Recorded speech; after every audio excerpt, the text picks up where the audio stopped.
U.S. officials report that somewhere between 10 and 15,000 Americans are still in Afghanistan. These American citizens couldn't be evacuated quickly enough, mainly because the Taliban conquered the country faster than you can say, "Run away! Run away! Run away!" You mean to tell me there are dudes in Afghanistan who can conquer an entire country in like 8 seconds? And no one sent these guys to the Tokyo Olympics? NBC News reports. As many as 15,000 Americans remain in Afghanistan following the Taliban's takeover of the country, Biden administration officials told U.S. Senate staffers Tuesday, according to two aides. Two Senate aides confirmed to NBC News that they were given that figure in a briefing led by national security and defense officials. Gotta love our national security and defense officials. They are definitely of above average intelligence. The Washington Post newspaper first reported that the staffers were told between 10 and 15,000 U.S. citizens remain in the country. U.S. officials are racing to get Americans and others out of the country. The Taliban have informed us that they are prepared to provide the safe passage of civilians to the airport, and we intend to hold them to that commitment, National Security Advisor Jake Sullivan told reporters at the White House on Tuesday. You may be laughing at the Taliban's claim that they'll provide safe passage to civilians on their way to the airport, but I'm not. The only part I would laugh at is National Security Advisor Jake Sullivan saying that the U.S. is going to hold the Taliban to their commitment. Our leaders wouldn't bust a grape in a food fight. What are they going to do if the Taliban doesn't keep their promises? Post a mean tweet about them? What? Here's what's interesting. We've got thousands of Americans stuck in Afghanistan. Clowns to the left of them, jokers to the right. How are they going to get out of there?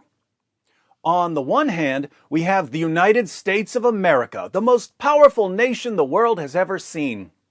On the other hand, we have the Taliban claiming that they're going to provide safe passage to American civilians. I actually trust the Taliban here more than I trust the U.S. government. To be clear, I certainly don't trust the Taliban. These are guys who think that blowing up schools and hospitals will get them extra virgins in paradise, not the kind of people you trust to safely evacuate their enemies. But right now, the Taliban has been focusing on putting on a good show for the world, making themselves seem not as bad as we all remember, so that they can consolidate power and set up the new government. So they've been insisting that women will not be oppressed in the new Afghanistan and that the Taliban won't seek revenge on the Afghans who fought against them. They're not the old Taliban. This is Taliban 2.0, cleaner, friendlier, less misogynistic, more civilized. This is all nonsense, but it is the image they're trying to project. So right now, it's in their best interest to let the Americans go. I don't trust the Taliban to do the right thing for the right reasons, but I do trust them to do what's in their best interest. So I think they will provide safe passage to American civilians who are fleeing the country so that they can focus on oppressing the people of Afghanistan. I hope I'm right about letting Americans leave, because if the Taliban decides not to provide safe passage, we'll have to rely on U.S. politicians to rescue U.S. citizens. And right now, I trust U.S. politicians to get U.S. citizens safely home from Afghanistan about as much as I trust the Taliban to get a 12-year-old girl safely home from school. The creepiest part in all of this is that we're just getting started. The world is not a finished product. The United States is not a finished product. The United States and the entire world are in the process of reorganizing and turning into something else.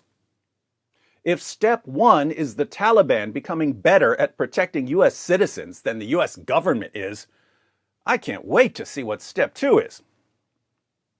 It's a brave new world, my friends.